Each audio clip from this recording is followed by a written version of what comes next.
नमस्कार दोस्तों, मेरे YouTube channel make investment easy पर मैं पुष्पेंद्र आपका बहुत बहुत स्वागत करता हूं।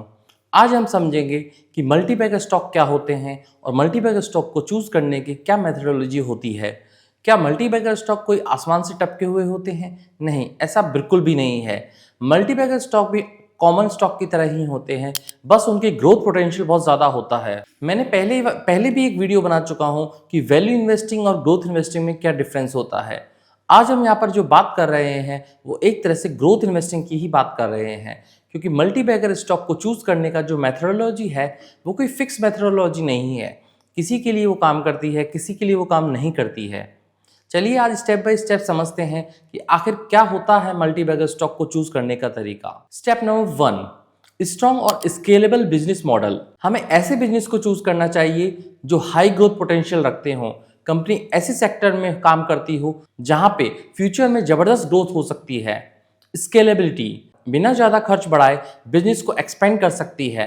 कॉम्पिटिटिव एडवांटेज हो, जिसे मोट भी कहते हैं, जैसे कि स्ट्रॉन्ग ब्रांड इमेज या फिर कंपनी के पास अच्छे पेटेंट हो, लो कॉस्ट कंस्ट्रक्शन हो, लो कॉस्ट प्रोडक्शन हो या कस्टमर लॉयल्टी हो। अगर ये सारे पॉइंट जो मैंने बताए हैं ये किसी कंपनी के पास होते हैं तो उस कंपनी के मल्टीबैगर बनने के चांस इंक्रीज हो जाते हैं।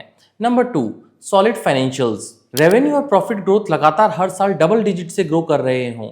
हाई रिटर्न रेशो हो, जैसे कि रिटर्न ऑन इक्विटी और रिटर्न ऑन कैपिटल एम्प्लॉयड 15% से ऊपर होने चाहिए। और अगर डेट की बात करें तो यहाँ पर डेट टू इक्विटी रेशो 0.5 हो तो काफ़ी अच्छा माना जाता है। लेकिन हाई ग्रोथ कंपनीज कर्ज लेकर ही ग्रोथ करती हैं या फिर प्लेज लेकर ही ग्रोथ कर पाती हैं, तो 1 से नीचे अच्छा माना जाएगा। अगर कंपनी के पास नेट कैश हो तो इससे बेटर कुछ हो नहीं सकता। नंबर 3, वैल्यूएशन सही है या नहीं है, ये कैसे पता करें? वैल्यूएशन सही या अंडरवैल्यूड स्टॉक है या फिर ओवरवैल्यूड स्टॉक है, इसके लिए हम कुछ वैल्यूएशन रेशोज को देखते हैं। P ratio, PB ratio, EV by EBITDA ratio industry के मुकाबले में कम होना चाहिए। ऐसे स्टॉक्स का पीईजी रेशो 1 से कम होना चाहिए। ग्रोथ के हिसाब से ये स्टॉक सस्ते होते हैं। स्टेप नंबर 4, विजनरी और ऑनेस्ट मैनेजमेंट। अच्छी लीडरशिप जिन्होंने पहले भी कंपनी को ग्रो किया है, इस प्रकार की कंपनी हो या फिर इस प्रकार के उनका मैनेजमेंट हो। शेयर होल्डर्स के साथ ट्रांसपेरेंसी और ट्रस्ट बनाकर रखें। प्रमोटर्स का स्टेक ज़्यादा होना चाहिए, मतलब प्रमोटर्स अपना पैसा लेके भागे नहीं, प्रमोटर की उसमें होल्डिंग होनी चाहिए। एटलीस्ट 50% से ऊपर की प्रमोटर होल्डिंग अच्छी मानी जाती है। स्टेप नंबर 5, इनोवेशन या डिसरप्शन पोटेंशियल। कंपनी नए टेक्नोलॉजी या बिजनेस मॉडल के साथ मार्केट में कुछ नया कर रही हो, जिससे कि कंपनी को फर्स्ट मूवर एडवांटेज हो किसी नई कैटेगरी में। स्टेप नंबर 6, सेक्टर और मैक्रो टेलविंड। कंपनी ऐसे सेक्टर में हो जहां गवर्नमेंट का सपोर्ट हो, डिमांड हो, ग्रोथ हो या फिर लॉन्ग टर्म ट्रेंड हो, जैसे EV, renewable energy, technology, health care etcetera. Step number 7, efficient operation. High operating margin हो, असेट लाइट मॉडल हो जिसमें कम इन्वेस्टमेंट में ज़्यादा रिटर्न मिलता हो।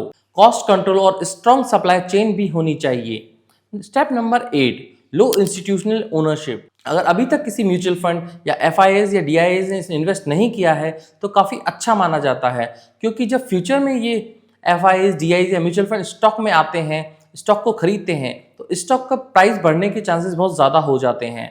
Step number 9, long term vision और सस्टेनेबिलिटी। कंपनी का फोकस लॉन्ग टर्म होना चाहिए। ईएसजी, इन्वायरमेंटल, सोशल और गवर्नेंस प्रिंसिपल को फॉलो करती हो। ये सब होना कंपनी में बहुत ज़रूरी है एक मल्टीबैगर स्टॉक को मल्टीबैगर बनने के लिए। चलिए बात करते हैं रेड फ्लैग्स की जो हमें अवॉइड करने चाहिए।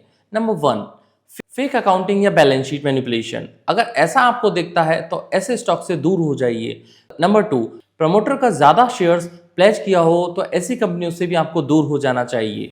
स्टेप नंबर 3, बिजनेस मॉडल में अगर बार बार चेंज कर रहे हैं और वो भी बिना किसी रीजन के, तो ऐसी कंपनियों से भी हमें दूर हो जाना चाहिए।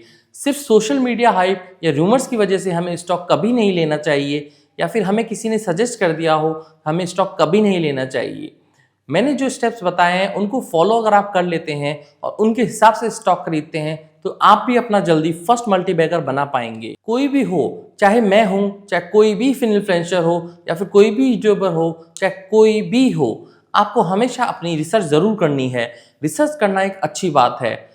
अगर हम रिसर्च एनालिस्ट की सर्विस लेते हैं तो भी आप एक अच्छी रिसर्च कर सकते हैं सर्विस लेने के बावजूद। एटलीस्ट बेसिक चीजें तो उस स्टॉक के बारे में देख सकते हैं। रिसर्च एनालिस्ट से इन्वेस्टमेंट एडवाइजर को ऐसा क्यों लगता है जिन्होंने वो स्टॉक को चूज किया है। आप खुद की भी एक रिसर्च, छोटी सी रिसर्च कर सकते हैं जिससे आपको उस स्टॉक के बारे में डिटेल पता चलती है और आप भविष्य के लिए एकदम फ्यूचर प्रूफ स्टॉक खरीद पाते हैं और आप एकदम श्योर हो जाते हैं कि मेरा ये स्टॉक मल्टीबैगर जरूर बनेगा, चाहे मार्केट कितना भी नीचे जाए, चाहे मार्केट कितना भी ऊपर जाए।